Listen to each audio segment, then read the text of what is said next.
Hello everyone. In today's video, I'm going to be talking about the differences between Voidstrap and Bloxstrap. If you don't know, these are two alternative Roblox bootstrappers, meaning you can change certain settings inside of Roblox to increase your FPS or to abuse certain things, which I don't recommend. And before I start the video, I would like to address the whole Bloxstrap, Voidstrap being bannable thing. Neither of these things are bannable, nor are any other Roblox bootstrappers. Roblox has made it pretty clear that none of these things actually adjust the Roblox code in any way, so they're not against TOS, so you guys don't have to worry about that. Alright, this is the Bloxstrap GitHub. This is the only place where you should download Bloxstrap from. I'm pretty sure it's the only official place where you can download it, apart from the official website, but it's a bit harder to find, so I'll link this down in the description. Bloxstrap is basically the original alternative bootstrapper for Roblox. It's very stable and it has some pretty nice features, so let's download it and see.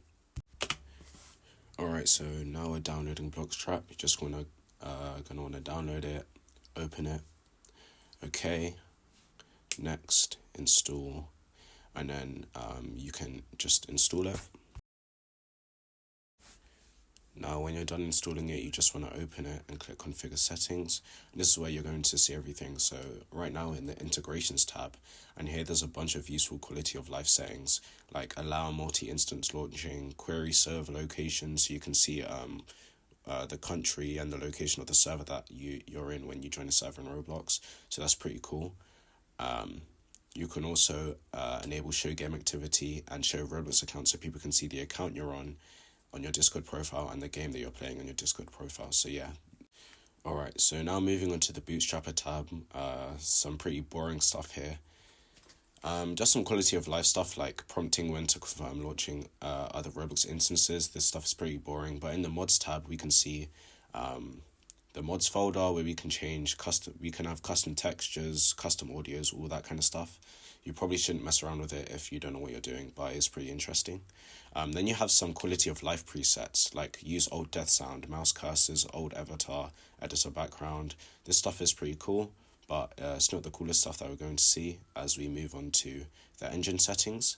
So in the engine settings, there's a bunch of presets, as you can see, rendering and graphics, where you can change all the stuff to increase your FPS, lower your ping, decrease latency, all that kind of stuff.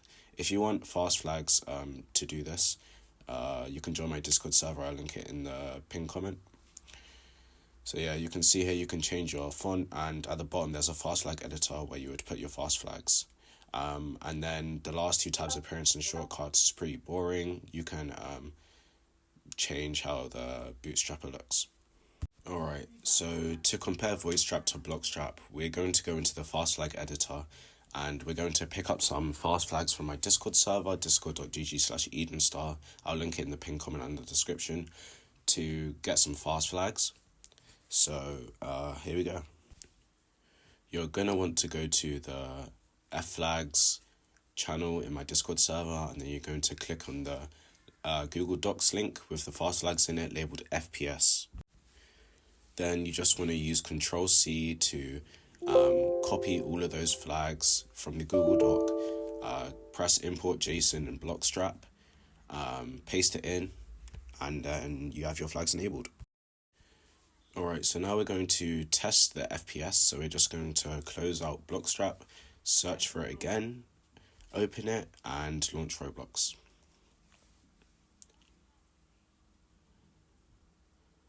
Alright, so I'm on around 600 FPS in the homepage. We're going to go to baseplate and we're going to test the FPS and see how it differs to Voidstrap. Alright, so here I'm around 250, peaking at around 300 FPS when I'm idle. So yeah. So as we can see, Bloxstrap is pretty good for FPS, but now let's look at Voidstrap. Alright, so now we're on the Voidstrap GitHub page. I'll also link this in the description. This is another alternative bootstrapper for Roblox. It's made by a couple of people that I know. It is official, so don't worry about a virus. So let's just download this and see what features it has. Alright, so you might get a Windows protected your PC pop-up. Just run it anyway. This is safe, but it's not made by a big developer, so you could get a false positive. Alright, so we're going to press next. Just going to we're going to install and launch Roblox. We're just going to wait for this to install.